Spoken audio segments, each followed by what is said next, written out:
Você pode aplaudir o Senhor Jesus.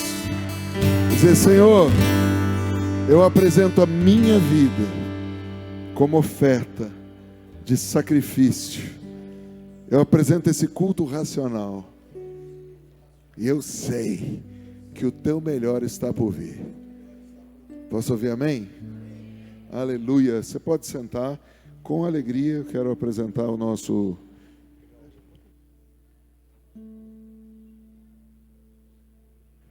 pregador de hoje. Aqui vocês vão ver quanto custa criar uma criança. Custa caro criar um menino, ó. Quantos ovos você falou que ele está comendo, Nicolas? 5 dúzias de ovos por dia, só de manhã. Você entendeu? Dura textão. Não toma esses negócios. Deixa eu te servir, meu irmão. Obrigado por nos honrar. Ele honrou a casa que ele congrega, que é MCI São José, mas nós somos uma família. Ele está nos honrando hoje com a palavra. Vou sentar aqui, vou anotar tudo. Colocou muita água, você esqueceu que eu tremo. Esqueci que ele tem... Ele vive na unção. Tipo, como é que é o nome dele? Luingo. O Luingo é chacoalha, você treme. Shalom, shalom. Gostaria de começar dizendo que eu preciso de oração. Eu preciso de uma libertação, porque no caminho para cá eu fui muito ferido. Eu fui zoado pelo meu pai. Eu sentei com o meu iPad para poder ler. E aí ele vira e fala: nossa, tá parecendo o Kevin.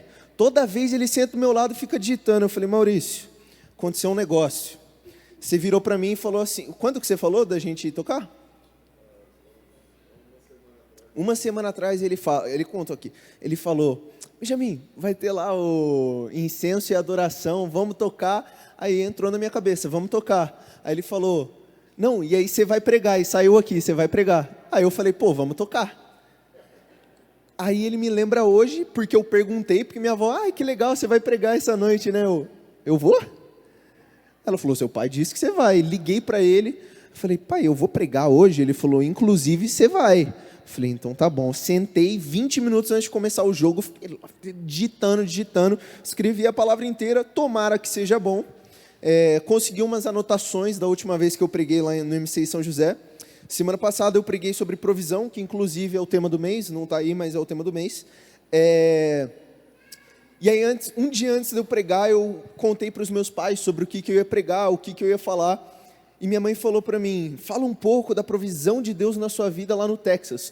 Porque esses últimos 4 meses eu fiquei morando no Texas, na igreja Rock City, em Corpus Christi. Falei Corpus Christi, não Corpus Christi, porque eu fui zoado também. Preciso de mais oração, gente. Estou abrindo meu coração para vocês, a gente é família. Não está transmitindo, então eu posso falar. Mas aí eu falei: tá bom, vou contar. E aí eu contei que nesses últimos 4 meses lá que eu passei, eu me tornei parte da família Rock City. E eu vi milagres sendo operados, almas sendo tocadas. Fiz vários amigos que são apaixonados por Jesus. E com eles começamos uma casa de adoração e intercessão, que é o que a gente está fazendo aqui. E através disso, Deus começou a me dar palavras para pregar. E eu pensava, e tinha conversado com meu pai, que eu falei com ele: pai, acho que 2 anos atrás, falei: pai, eu acho que essa vida de pregador não é para mim.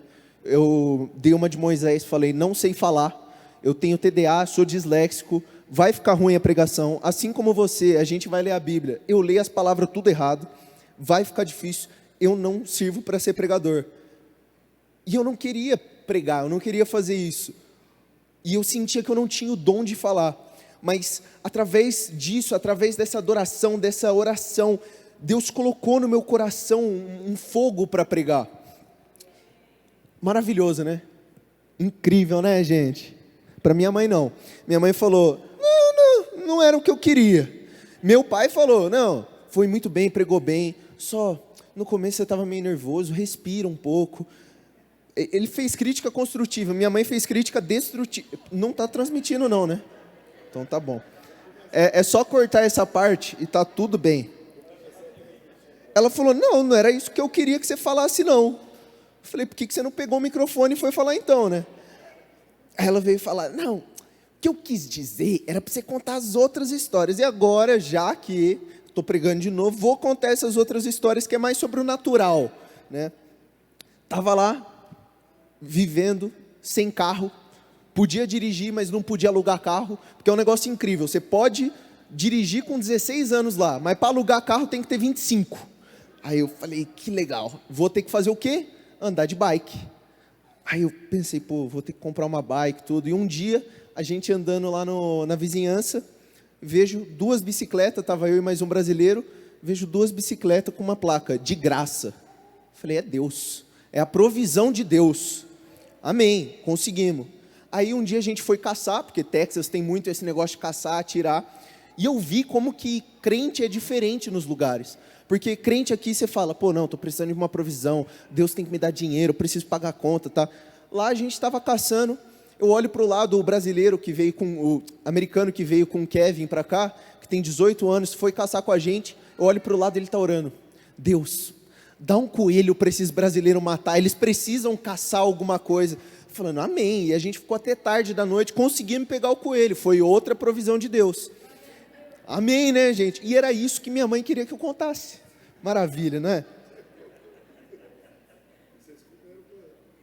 Comemos coelho. Eu achei incrível, porque a gente fez tudo, matou o coelho, comeu o coelho. Ninguém queria ver as fotos. Ninguém. Todo mundo falando, meu, que nojo. Que isso, coitadinho. A única pessoa que quis ver a foto foi minha avó Doroti. Ah, você viu? Né? Você não viu tudo. Aí ela falou, não, pode mandar para mim, eu nasci, cresci, matando animal. Eu falei, calmou, vó. Aí eu mostrei para ela, ela ficou feliz. Mas o que eu queria falar também, nessa questão de adoração e oração, quando meu pai estava pensando no nome para esse culto que a gente está tendo agora, de incenso e adoração, eu estava conversando com ele, Benjamin, me ajuda a pensar em um nome. Eu falei, tá bom, vou te ajudar. E aí, pô, minha cabeça, estou aqui, vou traduzir todos os nomes dos cultos deles aqui, passar para ele não vai nem perceber. E aí tinha lá o culto, Super Normal Natural. Eu falei, super normal natural, Maurício, grande culto. Ele, Benjamin, para de traduzir o nome dos cultos. Aí tinha o Incense Prayer, eu falei, oração de incenso. Aí ele, Benjamin, você pode parar já. E aí tem o International House of Prayer, Casa Internacional de Oração. Não, Aí eu falei, faz o CIDO, CIDO, Casa Internacional de Oração. Ele falou, Benjamin, não vou mais falar com você. Bom, já aquecemos, já quebramos gelo, vamos para a Bíblia agora, que eu acho que é um livro que todo mundo aqui já leu ou já ouviu falar, pelo menos. Eu queria começar essa palavra falando sobre Provérbios 25, 28. Provavelmente não vai estar na tela, não precisa abrir, é uma passagem rápida. Diz assim, como a cidade derrubada, sem muro, assim é o homem que não pode conter seu espírito. Algumas outras versões diz, um homem sem disciplina. E eu estava escutando o pastor David Bennett pregando, e ele adaptou essa frase, e ele disse de um jeito que um homem ou uma mulher sem disciplina espiritual é como uma pessoa que deixa a porta da sua casa aberta a noite inteira para qualquer um entrar. Eu em São Paulo, principalmente, não deixaria a porta da minha casa aberta. Em São José eu já não deixo.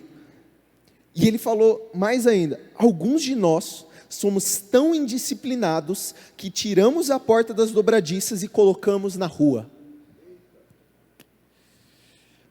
Um pouquinho pesado, né? Meu avô, José Carlos, pai da minha mãe, que Deus o tenha, ele tinha um negócio que infelizmente passou para mim mais ainda, que antes dele dormir, ele trancava todas as portas da casa. Todas as portas da casa. Ele morava em apartamento, ele trancava a janela, porque ele falava que o ladrão ia escalar até o quarto andar e ia entrar no quarto dele. A gente falava, vô, não precisa trancar a janela. Ele trancava a janela. Mas muitos de nós somos assim.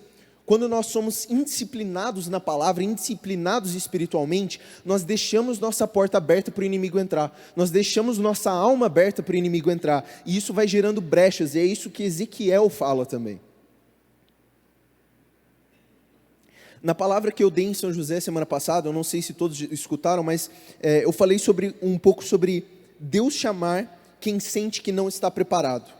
E conversando com um dos meus amigos no Texas, alguns dias depois, ele disse para mim que Deus tinha falado com ele em agosto sobre isso. E ele falou que Deus usa o quebrantado de coração perante a ele. Ele chama os não qualificados e faz deles qualificados. E é assim que eu fico pensando em muitas histórias da Bíblia. Deus pega umas pessoas nada a ver e faz com que aquelas pessoas se tornem grandes. Davi é uma das principais que eu vejo. Davi era um homem que tinha estatura baixa, era um homem que foi esquecido pelo seu próprio pai, e quando ele estava lá e como é que é o nome do profeta? Samuel. Quando ele veio ungir, ele vai lá, o pai dele esquece ele continua lá, cuidando das ovelhas, tudo. Mas assim, não vai pensando que Davi era um cara tranquilo, porque Davi também matava leão, ele não era normal, tá bom? Deus, ele escolhe pessoas desqualificadas, mas anormais também. E, às vezes, a provisão nem sempre eu também disse isso lá, que às vezes a provisão nem sempre é o que a gente pensa. Então, por exemplo, a gente fala, Deus me dá dinheiro.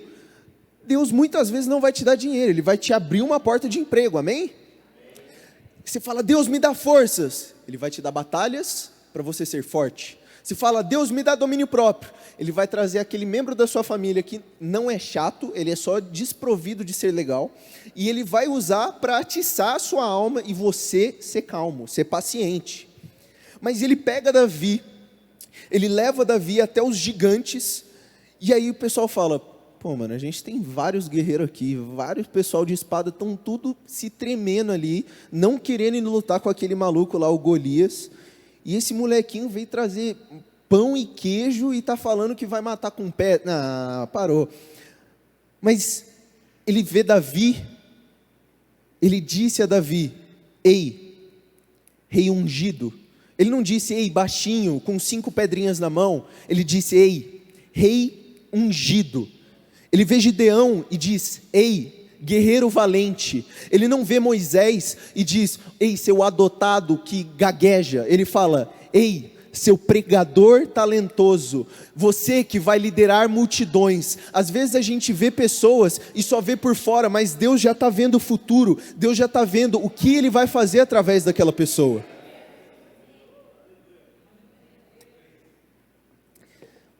Minha avó, Doroti, é uma mulher muito santa. Eu não sei como é que ela aguentou meu pai. Maurício, quem tem um microfone tem um poder, cara. Hoje eu estava na academia, e quando eu estou na academia eu coloco um fone de ouvido, coloco a música alta e fico pensando na vida. E eu pensei, mano, imagina, eu tenho uma máquina do tempo. Eu volto, começo a trocar ideia com meu pai e falo, mano, você é muito parecido comigo, não é coincidência, eu sou seu filho. Provavelmente o Maurício daquela época ia pensar, caramba, que brisa, hein? Mas, eu estava pensando, pô, eu poderia falar para ele tudo que ele seria, eu poderia falar tudo isso. Ele poderia não acreditar, porque a mãe dele já falava isso para ele sem ter vindo do futuro. E às vezes é isso que eu penso que a profecia é ver a pessoa como Deus vê, não como você vê. Você pode ver uma pessoa e falar, poxa, esse cara aí não é nada. Esse cara aí, pô, ele é um vacilão, cobrador de impostos. Deus via Mateus, aquele que vai escrever um evangelho. Você pode ver uma pessoa que você não dá nada para ela, mas Deus vê essa pessoa com os olhos dele. Ele vê os planos que ele já traçou para essa pessoa. E é isso que é a profecia. Ele não nos vê como nós nos vemos. Ele vê o que está escondido em nós. Ele vê o que está enterrado dentro de nós. Deus não chama o orgulhoso quando ele é qualificado, porque esse cara vai tentar roubar a glória de Deus para ele.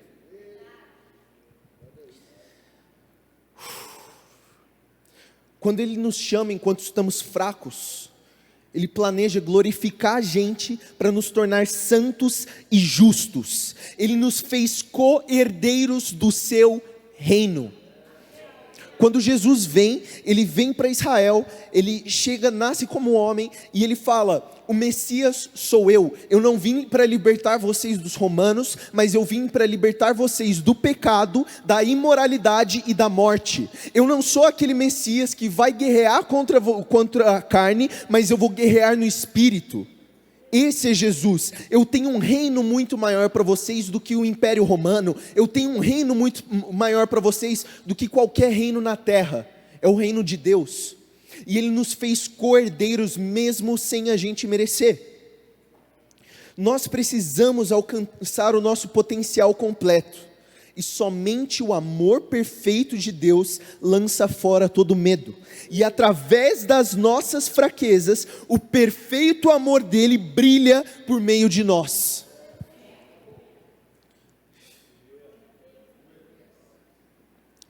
Duas coisas. Uma, é involuntário o jeito que eu falo quando eu estou em São Paulo. Então, quando eu chego e falo, por meio de nós, não é assim que eu falo. Eu só estou perto de vocês, por isso que eu estou falando. Em São José eu falei, por meio de nós.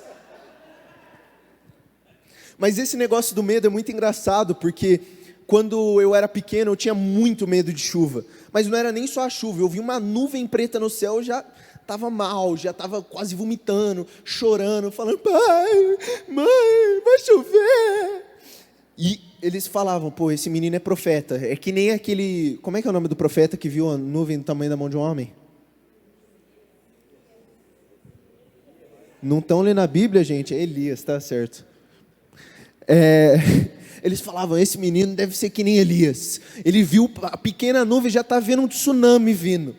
Mas eu tinha muito medo, mas muito medo de chuva. E a única coisa que me ajudava a me acalmar era a adoração. Então, quando eu colocava, alguma música para ficar escutando, eu me sentia em paz, eu me sentia tranquilo. Porque o perfeito amor dele lança fora todo medo. E foi por meio de conversas desse jeito que a gente está tendo aqui, que eu tive lá com os meus amigos, que encheu o meu coração para pregar e falar de coisas que Deus mostra para mim. Eu pensava que eu sabia pouco, porque eu passei minha vida inteira escutando um cara que já foi chamado de rabino, um tal de Maurício Marques. E minha vida inteira eu escutava esse cara falando, em todas as conversas que eu escutava dele, ele sempre lançava um código novo, sempre falava, não, porque o Aleph tava, essas fitas tudo. E eu ficava, mano, eu não estou ligado de nada da Bíblia. E eu falava, não, o que eu vou pregar que esse cara não pregou ainda? Aí ia lá, próximo culto, ele pregava um negócio novo. Eu falava, não, ele está escrevendo mais coisa na Bíblia, não é possível. E aí, beleza. E eu falando, não consigo. E aí, eu fui para os Estados Unidos, eu conheci pessoas novas, e eu falando, pô, legal, não, estou aqui, mas eu não vou fazer nada. Chego lá um dia, eu só falo um simples shalom. Pessoal, você sabe o que é shalom? Falei, inclusive é assim que a gente dá oi na minha igreja. Você quer saber se a pessoa é da igreja? Você encontra no shopping, fala um shalom, se respondeu, você sabe que é da igreja. Aí eu ensinei para eles, tem o shalom, mas você quer ir mais profundo? Manda o shalom, shalom, que esse daí, não, tem o shalom, tem outra, se você não conhece, já anota aí que é o shalom brahá. Esse é forte, minha avó me falou que era, eu já esqueci, mas é de Deus. Paz e bênção. Olha isso, gente, shalom brahá. E aí eu falando com o pessoal, e o pessoal, caramba, cara, como é que você sabe tudo isso? Eu falei, então, eu sou filho de um louco com uma louca que vieram de outros loucos. E aí eu estava lá conversando com eles, e a gente começou a assistir uma série junto, que era uma série chamada The Chosen, eu não sei se vocês conhecem, série muito boa, está no Netflix a primeira temporada, né? Muito bom. E a gente assistindo lá, e os caras traduziram tudo do hebraico para o inglês, e depois para o português. E eu falando, mano, essa oração que eles estão fazendo, eu estou ligado qual que é. Inclusive, eu vou fazer aqui para pagar, para mostrar, neto de Doroti, tá bom? Baruch atah Adonai Eloheinu, melech olam. Calmou que eu vou lembrar. Baruch atah Adonai Eloheinu, melech olam. Não, esse é do vinho. Lembrei. Baruch atah Adonai Eloheinu, melech haolam asher kiddushanu, b'mitzvotav vetzavanu lehadalik nershel Shabbat. Essa é a do Shabbat. Não vai tirando. Os caras também ficaram tudo loucos. Eles falaram, o que significa? Eu falei, eu sei até a parte do Senhor nosso Deus, Rei do Universo. Passou disso, eu sei que fala de Shabbat. Mas é de Deus, pode falar na igreja que não é pecado. E aí eu falando para eles, coisa simples. Tem a mezuzá. Fala mezuzá, né? Que é o negócio que fica na porta. Mezuzá. que tem uma escritura dentro, e aí os judeus chegam, toda vez que eles vão passar por uma porta, eles beijam a mão, beijam a mezuzá, e falam, Shomer Dalet Israel, Deus guardião das portas de Israel. E aí eu contei isso para eles ficaram, por isso que os caras estavam beijando a porta ali na cena do filme, agora que eu entendi, e eu fui explicando essas coisas que para mim era simples, mas que para eles era um negócio tipo, surreal. Então, o pouco que você sabe da Bíblia, já pode ajudar muita gente em muita coisa. Você pode só saber o porquê Deus amou o mundo de tal maneira, você pode só saber isso, mas se você fala para uma pessoa que está precisando daquilo naquela hora, pode mudar a vida dela. E são coisas simples, Jesus ele faz as coisas simples. Quando os discípulos João e Tiago, se eu não me engano, João e Tiago, não, calma, da última vez que eu fui pregar eu falei, guardem esses nomes, João e Tiago, minha mãe, eu peguei a mensagem subliminar, você fez o L no púlpito, eu falei, não mãe, eu só estava falando João e Tiago, aí, minha mãe viaja, que bom que não está transmitindo, aí, João e Tiago estão com Jesus, e eles estão entrando em Jerusalém. Eles estão entrando aonde? Você está fazendo live? Minha mãe está vendo? Mãe, é tudo edição. Você não está vendo nada. Aí, João e Tiago estão lá com Jesus. Eles estão indo para algum lugar.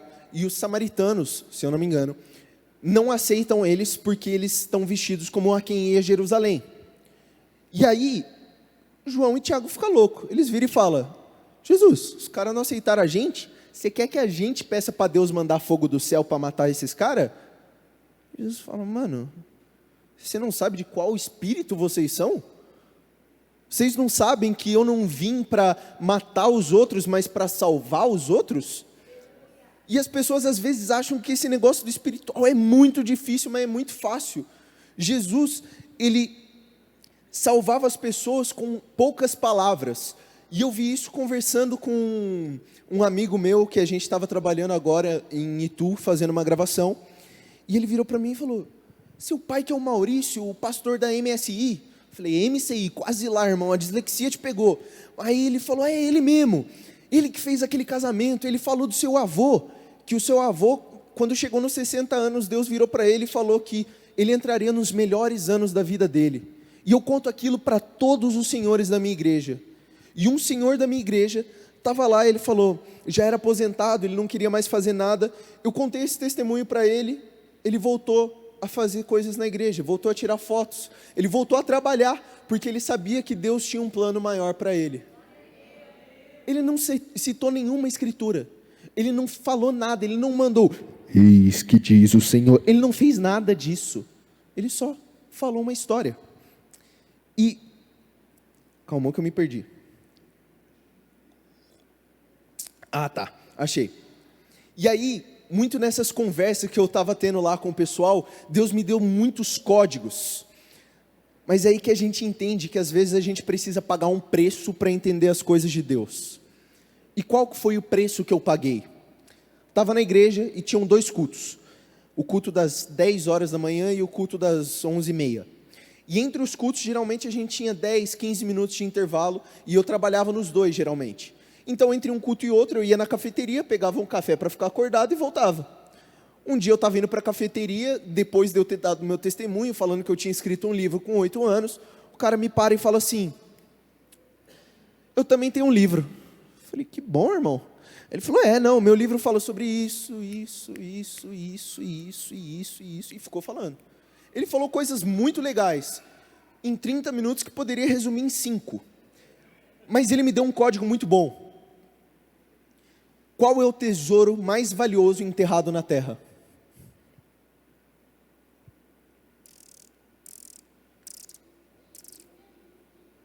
Ninguém? Ninguém sabe. O potencial perdido em pessoas que já morreram e foram para o seu caixão sem alcançá-los. Quando Deus tem um plano para as pessoas, e elas resolvem ir para outro caminho, e esse potencial que elas tinham nunca foram atingidos, e elas morrem sem chegar onde elas poderiam ter chegado, esse é o maior tesouro perdido. E eu estou cansado de ver gente morrendo cedo. Eu estou cansado de ver gente não atingindo o que elas podem atingir.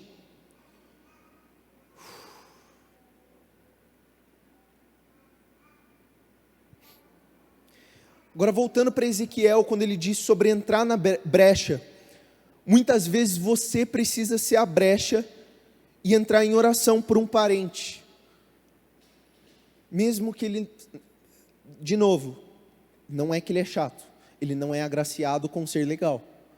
Você muitas vezes precisa entrar na brecha, mas somente pessoas disciplinadas, quebrantadas e que estão rendidas ao perfeito amor de Deus, vão ter entendimento de como entrar na brecha e ser a provisão para as outras pessoas. Eu não sei se vocês estão me entendendo, mas quando Ezequiel fala sobre a brecha, tem duas coisas: é construir o muro e entrar na brecha. Muitas pessoas vão construir e edificar o muro, muitas pessoas vão entrar na brecha em oração. Muitas pessoas vão construir e edificar o muro com o trabalho, muitas pessoas podem não trabalhar diretamente na igreja, mas vão estar fazendo algo para poder edificar o muro. E às vezes o nosso trabalho é só fazer uma oração. E é assim que a gente entra na brecha. Mas, se a gente entrar na brecha fracos, do que adianta? Do que adianta a gente fechar uma janela quando está tendo um vento super forte com fita crepe? A gente precisa fechar a brecha em oração. E é aí que entra a provisão. Nós precisamos ser a provisão para outras pessoas, assim como as outras pessoas podem ser a provisão para a gente. Então eu sempre me sinto mais tranquilo quando alguém fala: eu estava orando por você, porque eu sei que alguém entrou na brecha por mim quando eu abri. Eu sei que alguém orou por mim quando eu não estava mais conseguindo aguentar o peso. E Jesus fala: o meu fardo é leve, o meu jugo é suave. E quando ele fala isso, ele não está dizendo: ah, vem cá comigo, eu posso te ajudar. Não! Ele vai te entregar o fardo dele, que é aceitar o amor.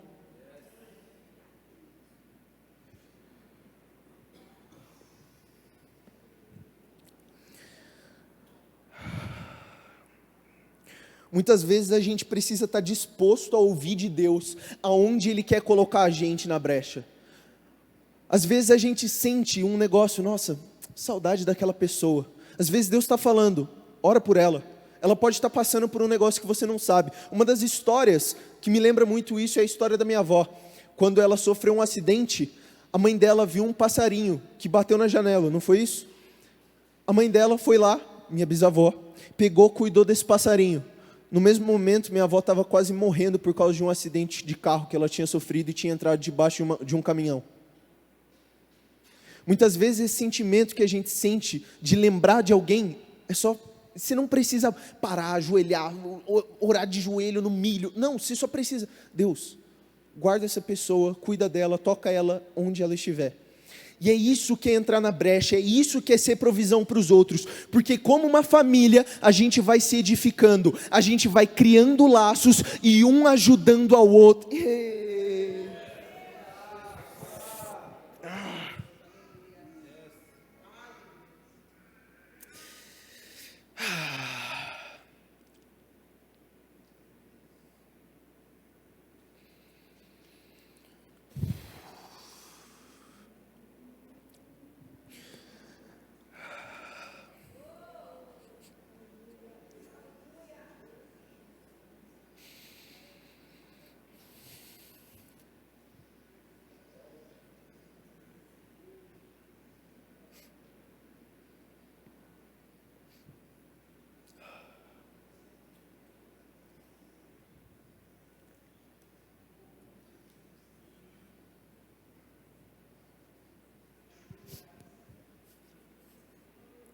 Às vezes a gente só precisa estar disposto a dizer: Deus, eu estou aqui para o que você precisar.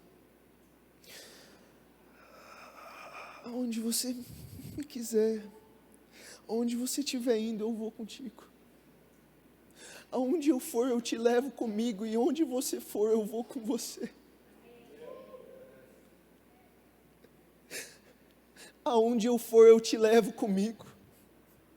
E onde você for, eu vou com você.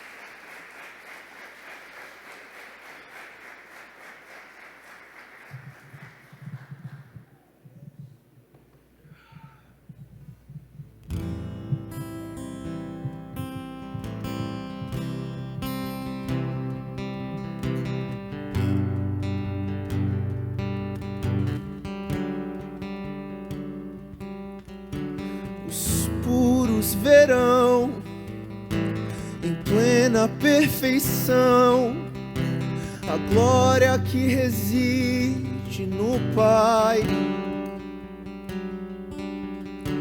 Os puros verão em plena perfeição a glória que reside no Pai. Então, ó Deus, me dê um coração igual ao seu, ao seu. Então, ó Deus, me dê um coração igual ao teu, ao teu.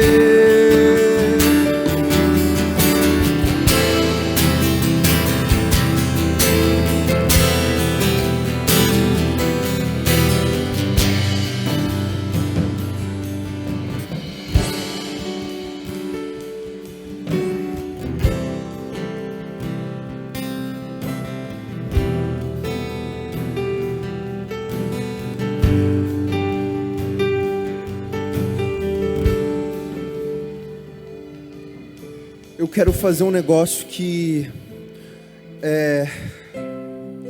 Deus vem colocado no meu coração e eu tenho sentido de fazer isso.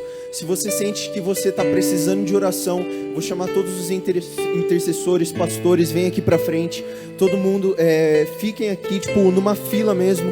Se você está precisando de oração, se você está precisando de qualquer coisa, cura para você, para um parente. Se você está precisando de cura emocional, física, espiritual, vem aqui, pede oração para eles. Eles vão estar aqui para orar por vocês e para ajudar no que vocês precisarem.